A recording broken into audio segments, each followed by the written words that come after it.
All right, so ready to ditch the charts for a bit.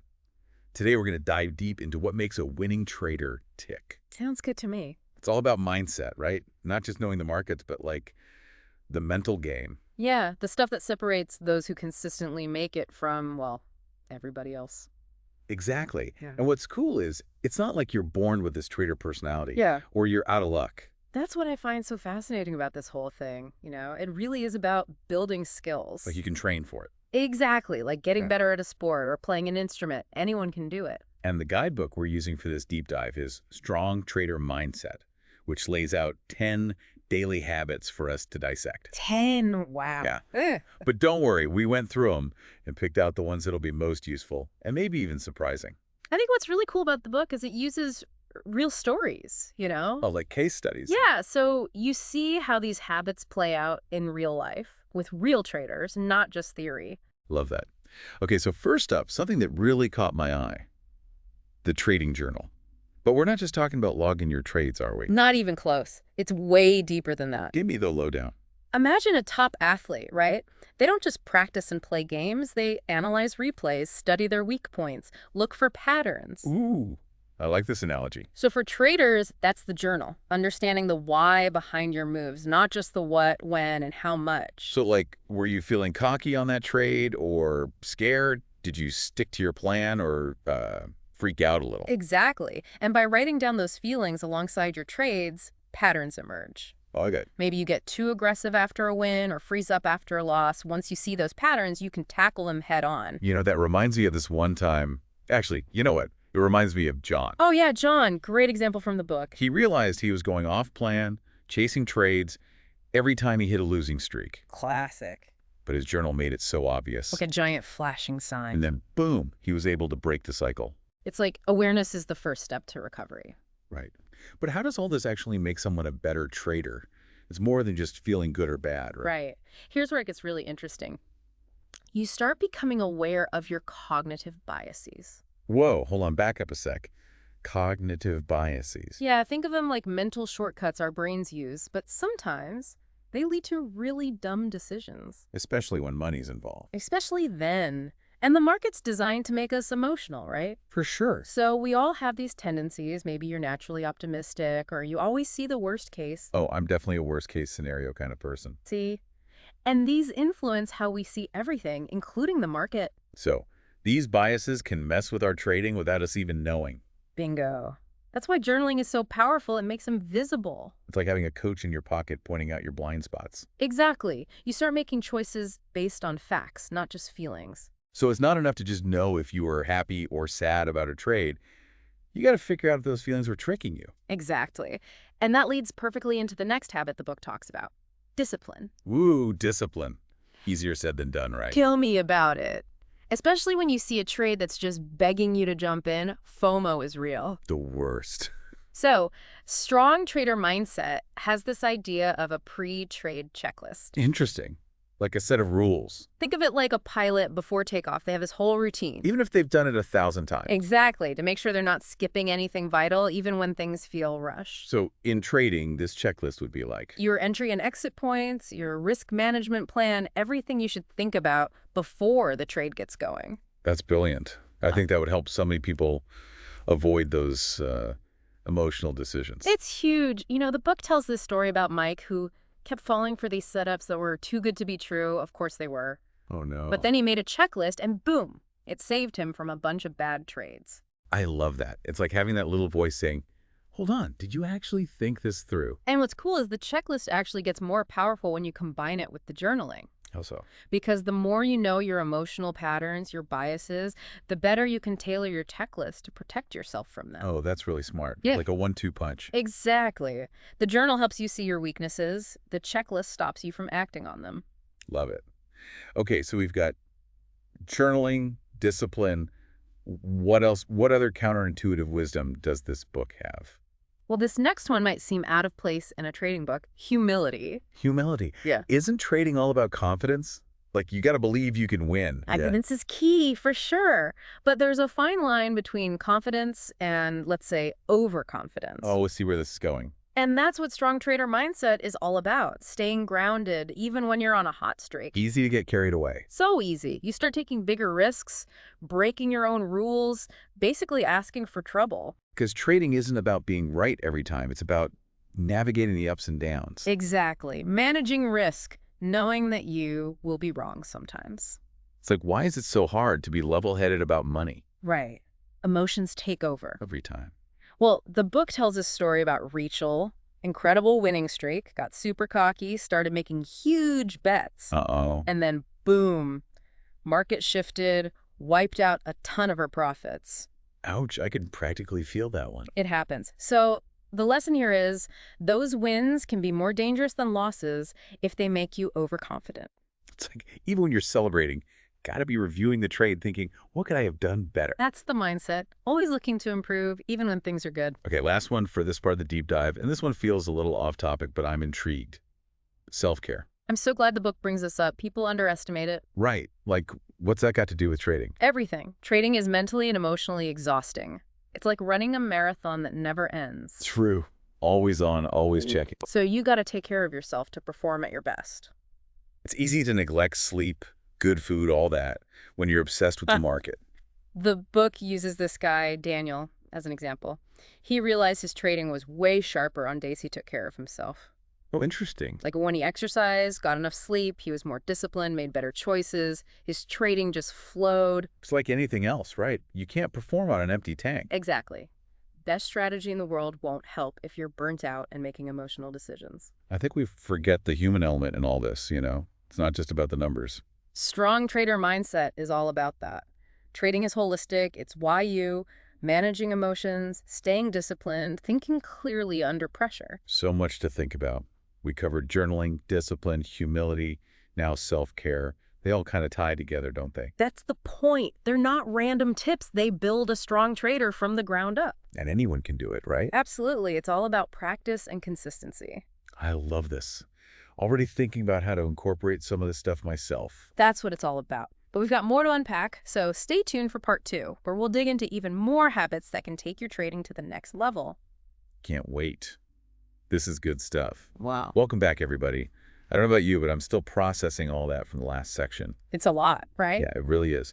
Never realized how much psychology goes into trading. It's not just about the numbers. It's like you got to master your own mind first. Couldn't agree more. And that's why I think this next habit we're going to dive into is so important. Goal setting. Goal setting, huh? Sounds kind of basic. It does, but trust me, strong trader mindset really hammers this home. Lay it on me. You need a crystal clear vision of what you're actually trying to achieve, you know? You know what's funny? When I first started trading, I had no clue. You and everybody else. Just kind of winging it, hoping to make money, but no real plan. That's so common. People jump into trading without a roadmap. And then what happened? Total chaos. Exactly. Jumping from strategy to strategy, chasing every hot tip, never actually making any real progress. Ouch, that one hit a little close to home. Well, think of it this way. If you're driving somewhere, you need a map, right? Sure. Goals are your trading map. They give you direction, keep you focused, help you track your progress. Okay, that's a good analogy. But what kind of goals are we talking about here? Obviously, we want to make money, but how do we break that down into something, actually doable? Right, so that's where SMART goals come in. SMART goals. Yeah, it's an acronym. Your goal should be specific, measurable, achievable, relevant, and time-bound. Got it. So instead of just saying, I want to be a millionaire trader, I need to get a little more strategic. Exactly. Break it down into smaller, more manageable steps. So maybe a short-term goal is like becoming consistently profitable for 3 months straight. Exactly. Or reducing those impulsive trades by, I don't know, 50%. The ones we all regret. The worst. But the key is it has to be something you can actually track, measure your progress. This is making a lot of sense. So instead of fixating on the end goal, like the money, I can focus on improving the process. Which is ultimately what leads to the results you want. The book talks about this trader, Susan. She was all about the money, not about becoming a better trader. Classic mistake. Right. So she switched to process-oriented goals, started tracking how often she followed her plan, how well she managed risk. And what happened? Did it work? Her trading became way more consistent, less emotional, more disciplined, and the profits naturally followed. Focus on the journey, not the destination. right? Exactly. So we've got journaling, discipline, humility, self-care, and now goal setting. Starting to see a pattern here. I am. It's like all these habits build on each other. That's the point. And strong trader mindset doesn't stop there. Building on that idea of focusing on the process, it also talks about staying informed. Staying informed, you mean like keeping up with the news? More than just the news, think market trends, economic reports, industry developments, anything that gives you an edge, helps you understand what's moving the markets. Oh, right.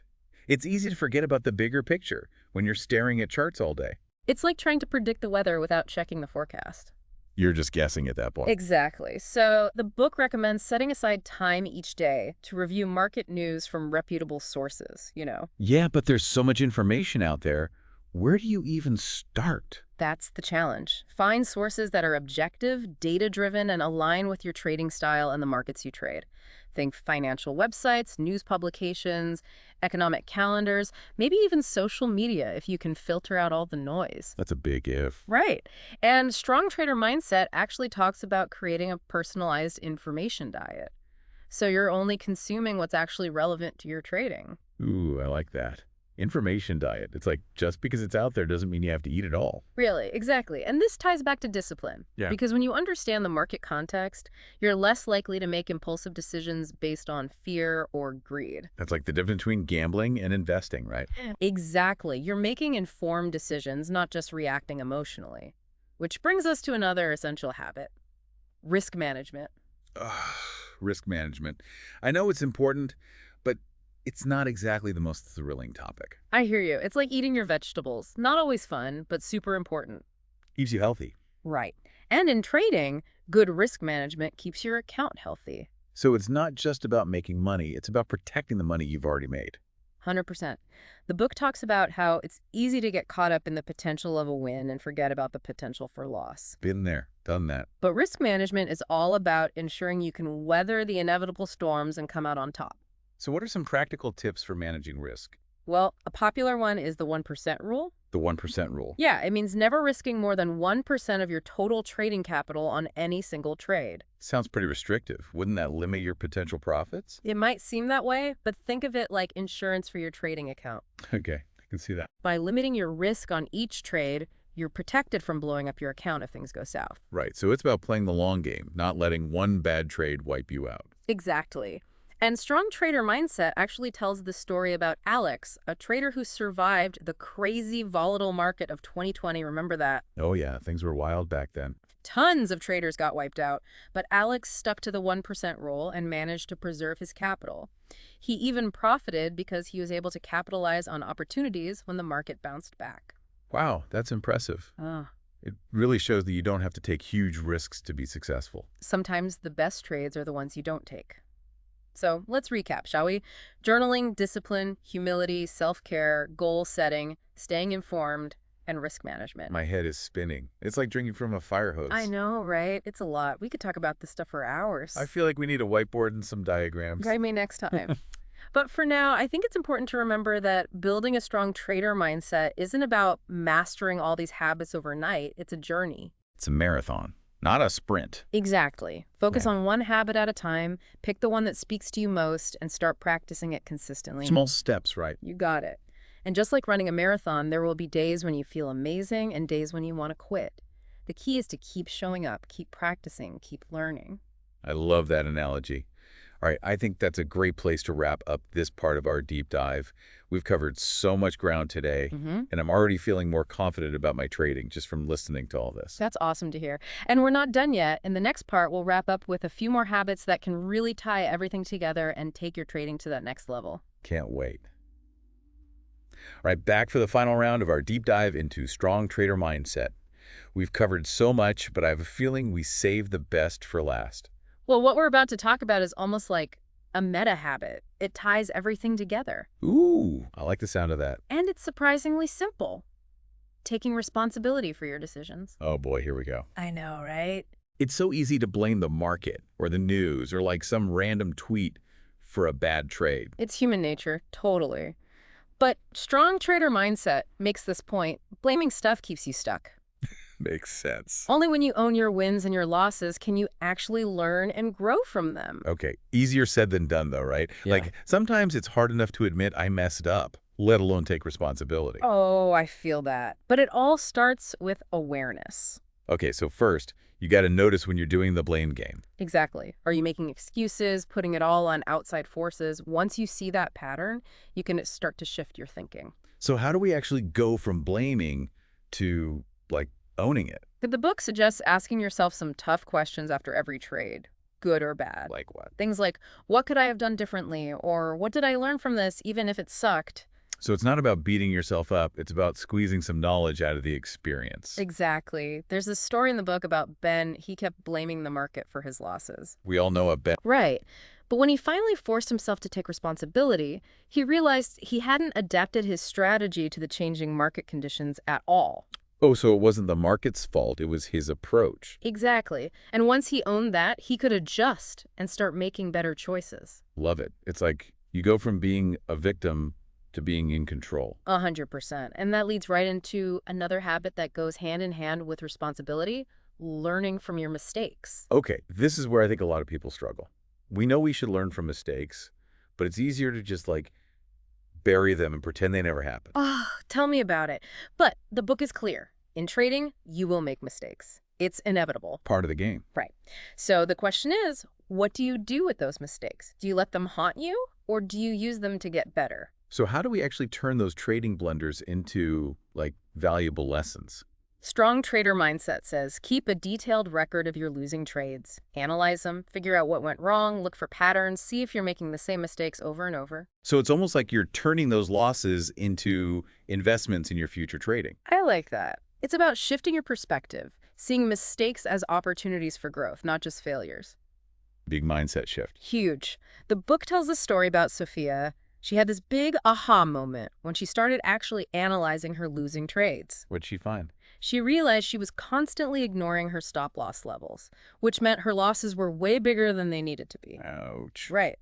But once she saw that pattern, she committed to honoring her stop-losses, and her results improved drastically. It's crazy how even small tweaks based on learning from your past can make such a difference. It's all about the compound effect, right? Okay, ready for the final habit. This one might seem a little counterintuitive in the world of trading, but it's crucial. Patience. Patience. Isn't trading all about being quick, decisive, jumping on opportunities? Those are important for sure, but strong trader mindset argues that patience is the foundation for all of that. It's about waiting for the right setups, not forcing trades, not getting FOMO, trusting your process. Man, FOMO has gotten me into so much trouble. We've all been there.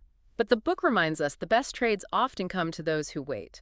It's about discipline, being selective, only taking trades that fit your criteria, not just chasing every little move. So it's not about trading all the time. It's about trading smart. Exactly. There's this story about Tom. He was a classic overtrader, always jumping in and out, chasing every little price fluctuation. Sounds exhausting. It was. He was burnt out, frustrated, and not making any real progress. But then he discovered patience. He started waiting for those high-probability setups, the ones that fit his strategy, and his trading took off.